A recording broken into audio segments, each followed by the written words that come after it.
দ্বিতীয়ত হচ্ছে বাচ্চাদের ছবি upload. This is one of the craziest thing এই মুহূর্তে। বাবা মারা প্রচুর ছবি আপলোড করেন বাচ্চাদের, এবং বাচ্চাদের ছবি আপলোড করার জন্য বহু রকমের অপরাধ বাচ্চাদের সঙ্গে হতে পারে। যারা পেডোফিলস তারা সেখানে প্রবলেম করতে পারে। They can follow, they can stock.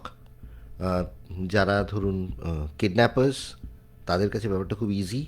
তারা বুঝতে পারছে বাচ্চা কোন স্কুলে পড়ে, কখন স্কুলে যায়, কোন বাসে যাচ্ছে, কোন গাড়িতে যাচ্ছে, এভরিথিং ইজ ভিজিবল।